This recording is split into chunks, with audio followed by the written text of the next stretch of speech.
Hey, what's up, guys, and welcome back to the Red Mist podcast with me, Seshadri, and welcome to a very depressing episode. I can't lie. This is for those of you who don't know. I'm recording this the day after we lost to Chelsea 1-0 thanks to a Mason Mount goal. Now, I didn't do a post-game reaction after the Sheffield United game, so which means this is a double game week, post-double game week reaction. So I'm going to be talking about the Sheffield United game, obviously, a little bit, and the Chelsea game, and more importantly, I think I'm going to be generalizing stuff that we've seen, that we've learned over the past week or so. And let's start with the Sheffield game. There's really, I think, there's not much to say other than that. We are expected to beat this team comfortably, and I think we played like it. I mean, I thought we played really well. I thought, overall, there was a sense of coherence to the team. There was a sense of fluidity that I think was missing the past couple of games. I think there were times, previously when we looked just inept, and I'll get to the Chelsea game where we reverted back to that status. But the Sheffield game as such was okay. I think the first half was we were good, but there were still performances that I thought should have been better. Like, for example, I think Trent Alexander-Arnold really became the Trent that we have known and gotten used to, or at least we got used to him last season. I think that was more in the second half rather than the first. I thought first he could have there was still a lot of misplaced passes, sloppy movement. There was just certain areas of the game which I thought he should have improved. Gini Wijnaldum had a very underwhelming first half. Second half, again, like the rest of the team, he got better. Curtis Jones, I thought, was really impressive, and I mean that not just for the Sheffield game, I mean that for the Chelsea game as well, and I'll get to that game in a little bit. But I thought personally the game against Sheffield was really good. I wouldn't obviously give it a 10 out of 10. I think at best it was maybe a 7.5 performance. But I think as a whole we looked good, we looked solid. Adrian was back in goal in that game after a long while because Alisson couldn't play. And just on that subject, just Alisson. I can't really say what it's like to lose a parent. I don't think I can say that because personally, thankfully, so far I have not had the misfortune of having to go through that situation. Obviously, life and death is a part of living in a way. But condolences to Alisson. It must be incredibly difficult for him to come out and do a job, or it's just like any of us. We would find it incredibly difficult to go to work. Maybe go to an office or go to your labs or go to wherever you work. I think we'd find it incredibly difficult as having just lost a parent. And I think personally, I really liked that he came out for the Chelsea game. I thought that showed incredible character. It showed incredible willpower, and fair play to him. But Alisson did not play that game. Adrian did. Ozan Kabak looked good that game. He looked good in the Chelsea game as well. And again, the Chelsea game, we'll get to it. But I thought the Sheffield game, nothing much really in terms of just remarkable, outstanding performances. But I thought overall we did really, really well. And Curtis Jones, obviously, wonderfully taken goal. I thought it was really good. The second one, Bobby Firmino, the shot was going off target. It was given as an own goal. I know Jurgen Klopp came out and said, that's Bobby's goal. I don't care what anyone says. Really, the shot was quite off target. So let's not pretend like Bobby had got it on target. And I'll get on to Bobby's case in a little bit because there's so much I have to talk about this man. And I'll get on to Jurgen Klopp's case as well because I'm not going to let Klopp off the hook here, especially for the Chelsea game. But I really thought we did well. I think ultimately at the end of the day there was a gulf in quality that I think Sheffield found too much to cover up with just what they had on the pitch. I thought, recent weeks, obviously, they've been playing better than how they started the season, but I don't think this is going to be enough to save them from relegation, unfortunately. I think the first half was just too bad for them to recover from, and they're quite some ways off. So yeah, I don't see how Sheffield can come back from this. I think they're with 12, 11 games to go, whatever it is, I think they're nailed on to sort of go down. It's really difficult for me to see them surviving. Now, that being said, there have been miracles in the past. I think Sunderland has had situations like this. So there have been miracles in the past, but honestly, I don't see Chris Wilder working that sort of miracle with Sheffield United and the team that he's got. That being said, I will say this: if they do go down to the championship, they will be favourites to come back up again, and I think they have the squad to do it. They have the quality to do it. I just think they just haven't found a rhythm this season, unfortunately. But coming now to the Liverpool side of things, and let's talk about the game against Chelsea. That's the big fixture that I really, really want to talk about, because after last night, you have to understand, as a Liverpool fan in India, you're waiting at night. You're watching this game at night, and you're watching it at 1:45 in the morning, and you're staying up until 3:30, 20 to 4 almost, just watching this game. And the kind of football that it would make, like, the kind of football that this reminds me of, it reminds me of, in school when you had teachers writing on the blackboard with chalk, and they would make that screeching sound, which really just got on your nerves, and you just hated teachers who couldn't control what they were doing, who just couldn't seem to get their act right. That's what Liverpool are. It's just a chalk screeching on a blackboard. That's what this Liverpool team is right now.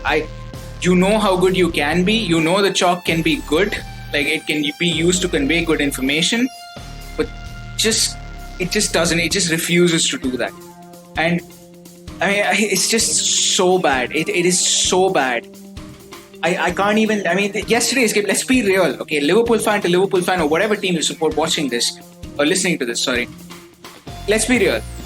We didn't deserve to win that game. Chelsea absolutely deserved to win that game. There was no point in the game where I thought, maybe for like 10 minutes out of 90, maybe 10-15 minutes out of 90, but beyond that, it was just Chelsea. Like, they just looked the better team. They looked more organized.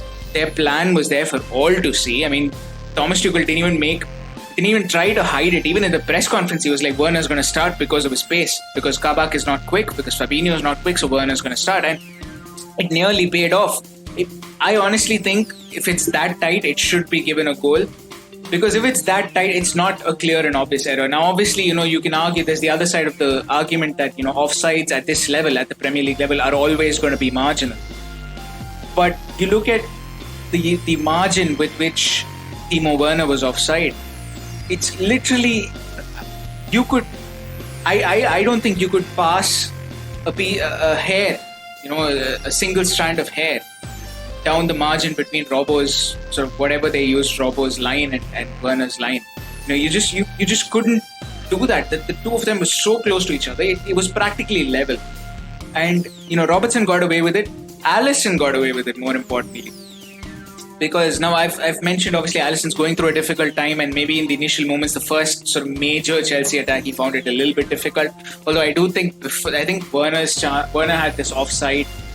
No, Werner had this chance right before that, I think, when he sort of was through on goal and he just lobbed a cross right onto Alisson's hands. So it might have been the second chance, but it was quite early in the game, relatively. So I would still forgive Alisson for sort of finding his feet, I guess, because he's had a rough week. It's like I said, I'm going to give Alisson a little bit of a pass this time. Maybe in a couple of weeks' time I might not, but this time I'll just give him a pass. And I know I've been very harsh on Alisson the previous few weeks. Obviously, Leicester and Man City, of course. So, I've been a little bit harsh on him. So I'm not going to slate him outright in this one. Just because of what he's been through, really. But I will be very honest with you. It just doesn't feel good. It just doesn't fill you with confidence when you see stuff like that early in the game. When you know that Chelsea can do that. And what they did, that was a warning. What happened right there with Timo Werner twice, that was a warning. That's what Chelsea were going to do all day long.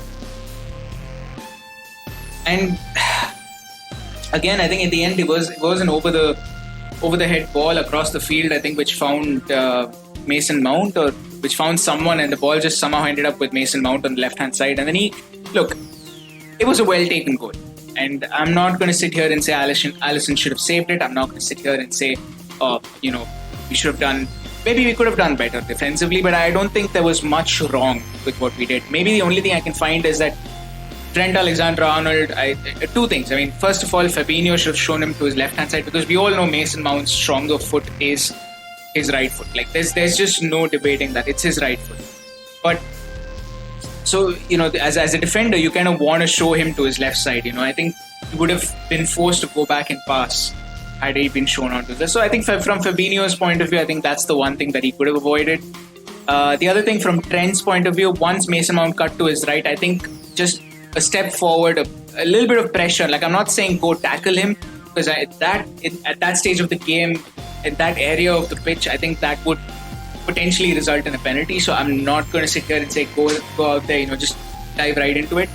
Obviously, I'm not going to do that. But I think what I would say is, just get a little bit out in front once you see Mason sort of cut the ball onto his right foot. Just put some pressure on him. Just make it a very difficult shot. Now, if Mason still scores, fair play to him, But make it a difficult shot. I don't think Trent did enough of that. But again, it's not like these are obvious errors. So and overall, I think sometimes you just got to stand up, clap your hands and say, that's a good goal. And it was a solid strike. It was a perfectly placed strike. Good power on it.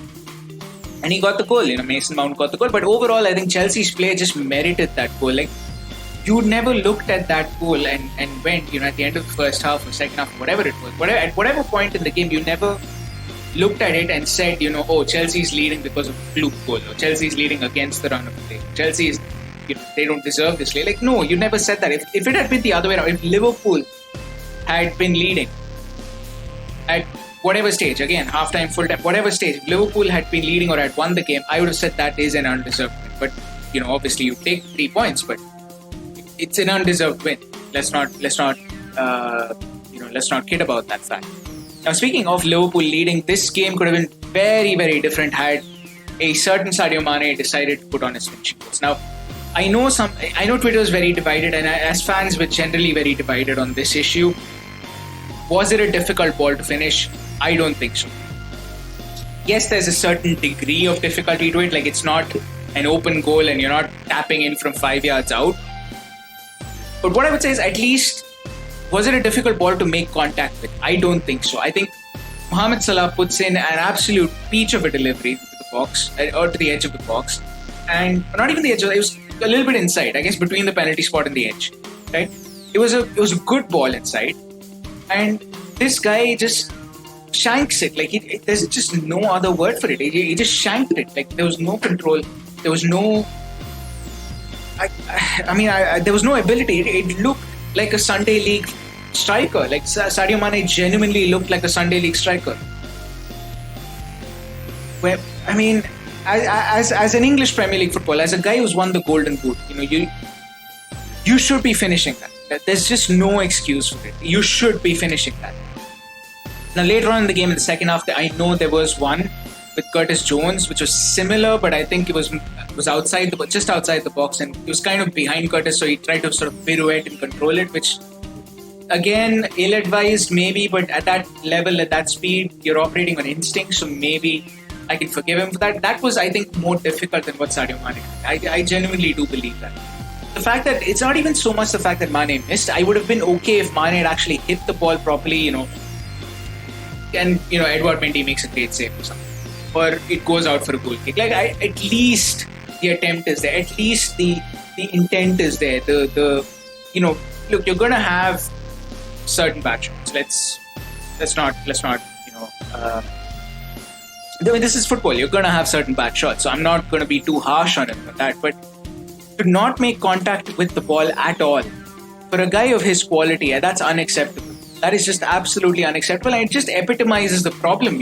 Our front three, for all the talk of injuries, for all the talk of Virgil van Dijk, Joe Gomez, Joel Matip, and that's a whole subject unto itself. The centre-back issue is a whole subject unto itself. But for all the talk of that, there is no way on earth that those centre-backs being out of the team justifies how bad these guys have been.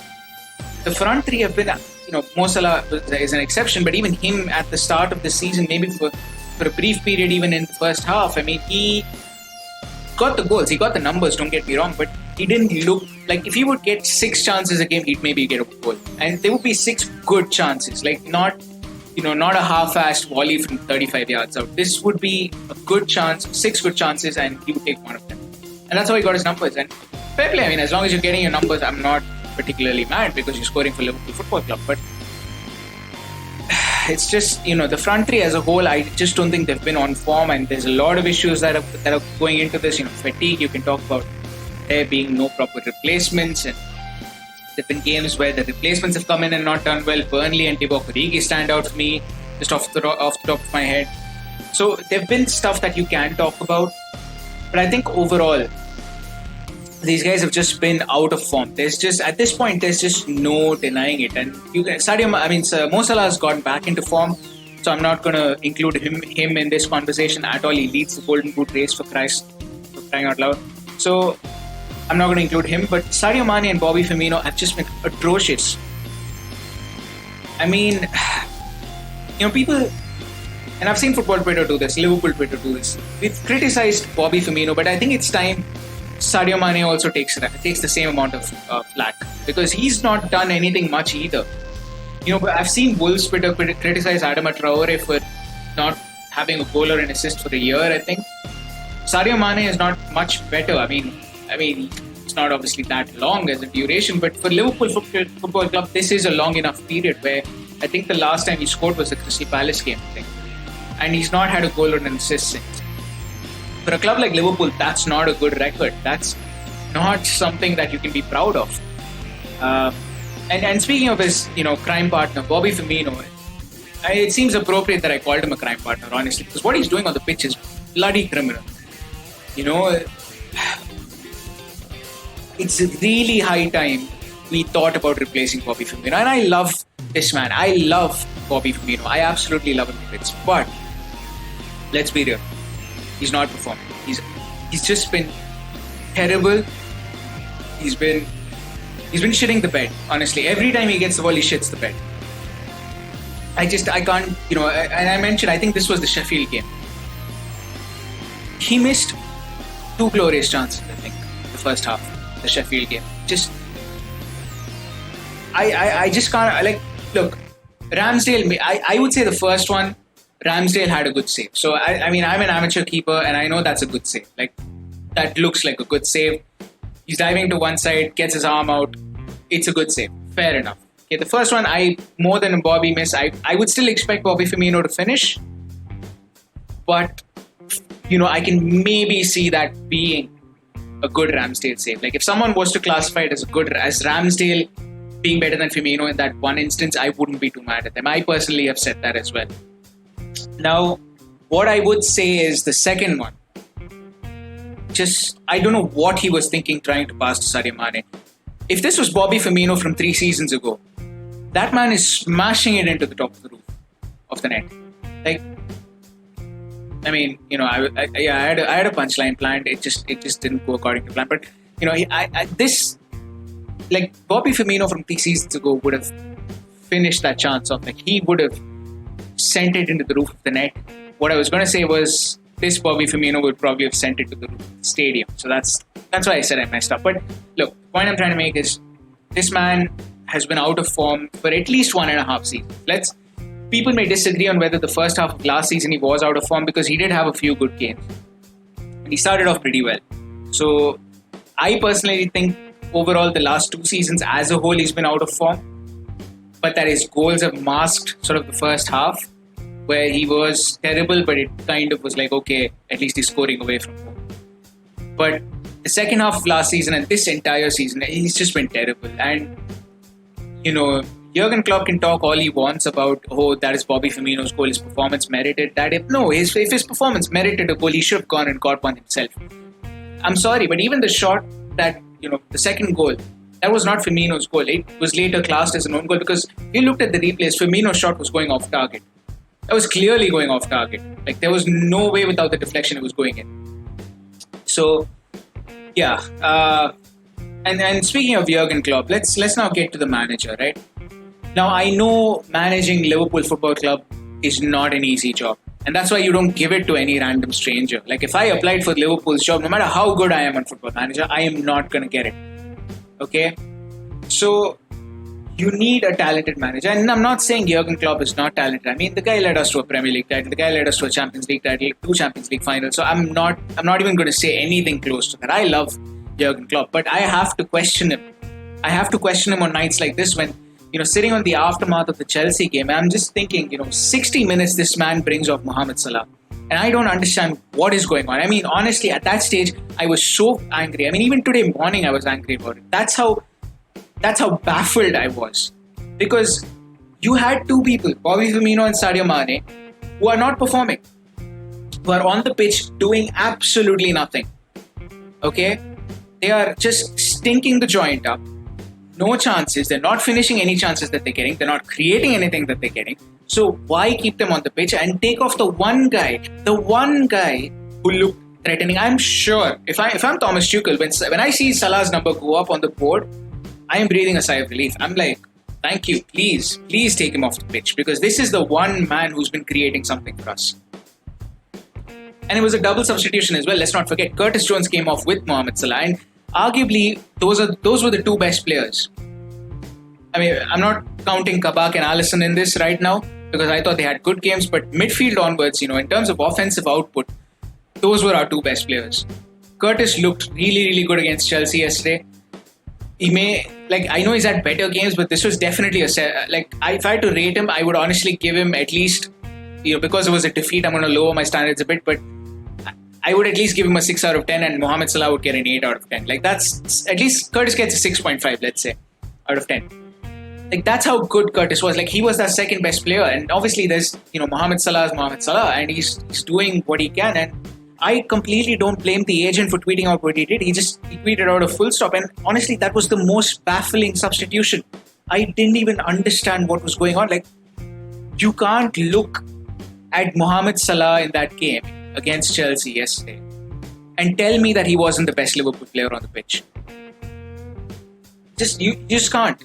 You just absolutely cannot. I mean, just the amount of incompetence that one move showed. And look, Klopp has never been... I have been very critical of Klopp when it comes to substitutions. I have. I'm not going to shy away from that, because I think what his game... for all the greatness that he's had as a coach, I don't think he's a very good coach when it comes to substitutions. Just that one aspect of the game. I just don't think he is.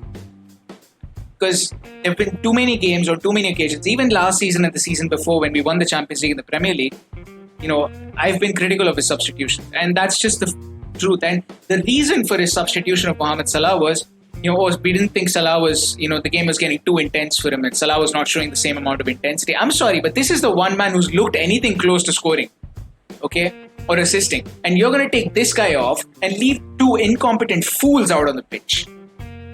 That's what you did. Mane and Firmino are incompetent fools. I was going to say incompetent pigs. I don't know why I shied away from that. Look, let's just...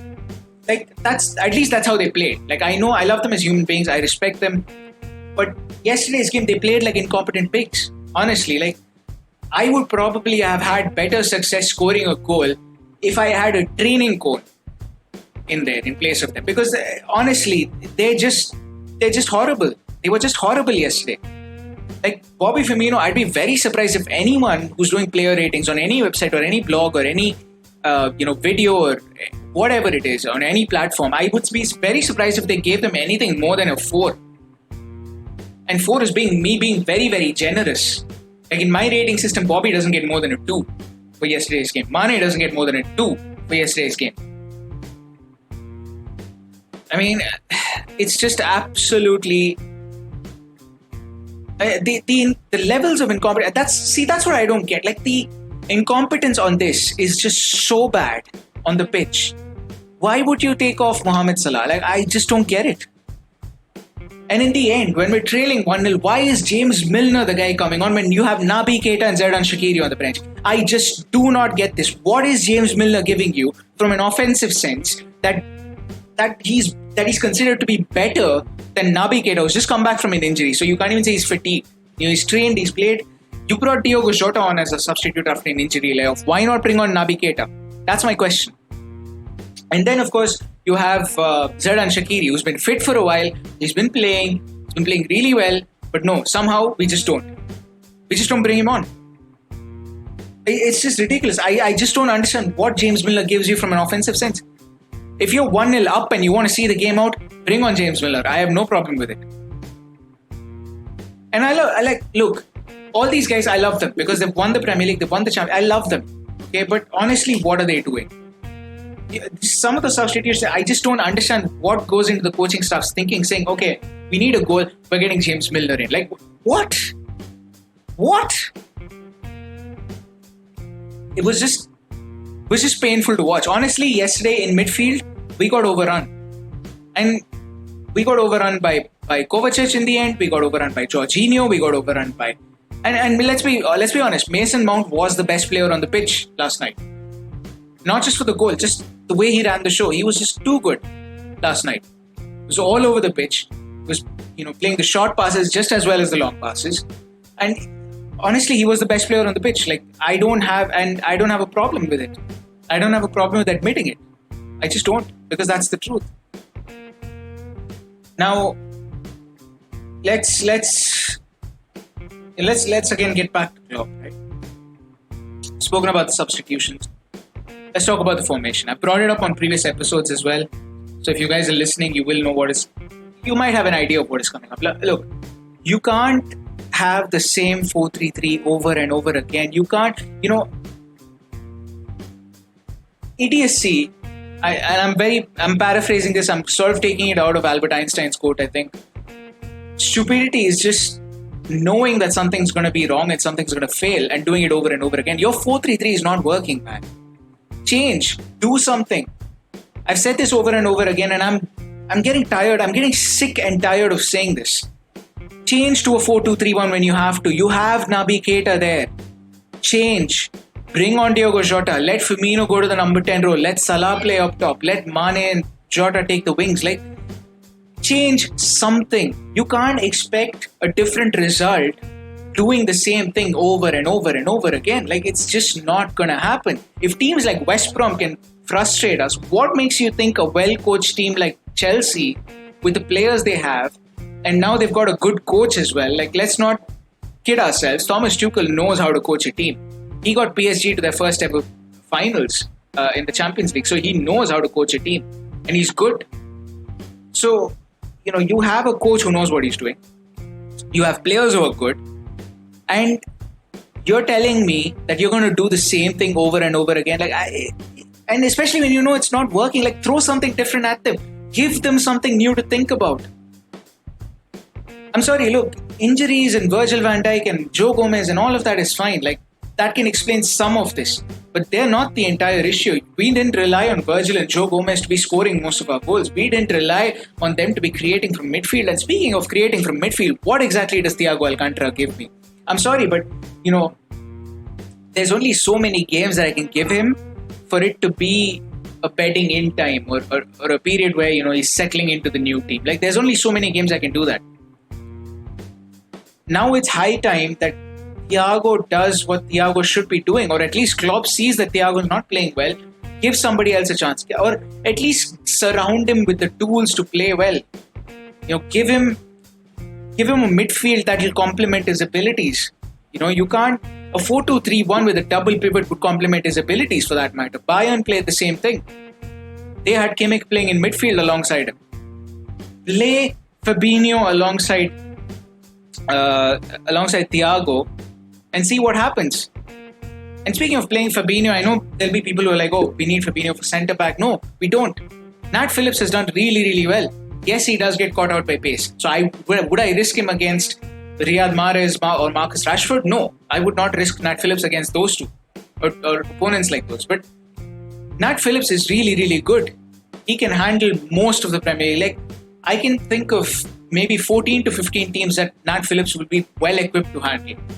And play him alongside Kabak. Play Fabinho in midfield. Like, why not? Play the 4-2-3-1. Play Fabinho and Thiago together. Play, Curtis, Shaqiri or Naby Keita in sort of... If it's a 4-3-3, play Naby Keita. If it's a 4-2-3-1, play Shaqiri or Curtis. Curtis can also go out on the wing. You have so many options. Why are you not exploring them? Like, it just blows my mind. I'm nearly hitting them. I am hitting the mic stand, just talking. It just blows my mind that you could do this and just not see that doing the same thing over and over again is not getting you results. It's not just about powering through them. It's not just, oh, we're going to get through this. Every team goes through this. We're going to power through this. No, just change something. Teams have figured you out. everybody can see what Liverpool are trying to do. Like, teams have figured you out. Do something different. I don't understand. Honestly, we're playing Fulham on Sunday, and I genuinely wouldn't be surprised if Scott Parker's team comes out with a win. I just won't. And I won't be surprised if we go to Budapest against Leipzig and lose. If we blow a 2-0 lead. Now, it looks, honestly, the way it looks right now is like Klopp has staked everything on the Champions League.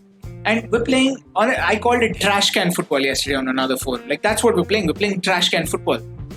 This is the kind of football that you expect to see on roads where trash cans are goalposts. Like kids play this kind of football. And even they're probably better at it than us. Because honestly, we're absolute shite so far. So, look, what I will say is, it looks like Klopp's taking everything on this Champions League campaign. And look, let's be real. I don't fancy us beating any team in the quarterfinals. Unless it's a really easy draw or a quote-unquote easy draw. Like Porto. Maybe we have a shot. But Porto is a difficult opponent by themselves as well. They're not easy. And the form we're in, I wouldn't discount Porto beating us. I genuinely wouldn't. So, yeah, quote-unquote, Porto is an easy draw. Fine, fair enough. But if we don't get them, if we get someone like Bayern Munich, if we get someone like Manchester City even, because obviously from the quarterfinals onwards, teams from the same country can play each other, I genuinely don't see us going very far. Maybe if we get a relatively easy draw, the quarterfinals, but the way we're playing, anything beyond the quarterfinals is a bonus. And if we get all the way to the finals and win it, this has to go down as the most fortuitous win in Liverpool Football Club history. Yes, it's number 7, and yes, I'll take it. I will celebrate just as much as the next Liverpool fan will. But we have to be real and say this season, we got bailed out. We got lucky. That's all I will say. If we win the Champions League, I will genuinely put it down to just luck. Because you are gambling so much by, apparently, obviously you ask Klopp and he'd say the exact opposite. But to me, it just looks like you're not taking the top 4 seriously anymore. And you're saying, you know what, screw it, we're going for the Champions League. It's the same thing what Arteta is doing at Arsenal. He's, you look at his lineups in the Premier League and you look at his lineups against Benfica in the Europa League. He's playing his strongest lineup there against Benfica and he's like, screw the Premier League. I don't care what happens. We're going for broke in the Europa League. And that's what Klopp is doing with the Champions League. That's what he is. So, you know what? I'm going to end it there. I have a lot of disappointments, but... And to add to that, today we got news that Ozan Kabak is also injured. So, yeah, there's definitely some voodoo curse going on when it comes to our centre-backs. I just, God. Can you imagine, just Virgil's gone, Joel Matip's gone, Joe Gomez is gone, Fabinho spent a lot of time out, Henderson is gone, potentially Henderson comes back for the Euros, that's it. I mean... as 3 first-choice centre-backs, 2 first-choice midfielders who then became first-choice centre-backs, and now a first-choice centre-back who's been signed in January. That's all of these guys out with injuries. Now, I don't know how long Kabak's going to be out. Hopefully, it's not long. They did say it's not as serious as they originally feared or something like that. So, I hope it's not long. But if this season's going to come down to Nat Phillips and Ben Davis and Reece Williams, I'm sorry, forget top 4, top half would be an achievement at this point. But anyway, that's where I am going to end it. No, you know what? Actually, I do have one positive thing to say. I was happy to see Diogo Jota back. Naby Keita, I know he didn't play, but I am happy to see him back in the lineup. Hopefully, this time he can keep his fitness. I've called him glassware before, but I've never doubted his ability. Like, we know the ability is there. It's just a question of consistency and fitness, and hopefully he can keep that up. But Naby Keita, it was good to see you back, my man. And it was good to see Diogo Jota back as well. So I'm going to end it on that note. Hopefully we get a win against Fulham. I will see you guys for the post-game reaction for Fulham. Like I said, the second half of the season, there's going to be less and less of raw reactions. I am going to do more of these post-game stuff. Even right now with this episode, I am trying out something which, maybe sometime in the future, when I announce my plans for next season, during the off-season, I'll have one episode. I'm planning to take a break from podcasting once the season ends.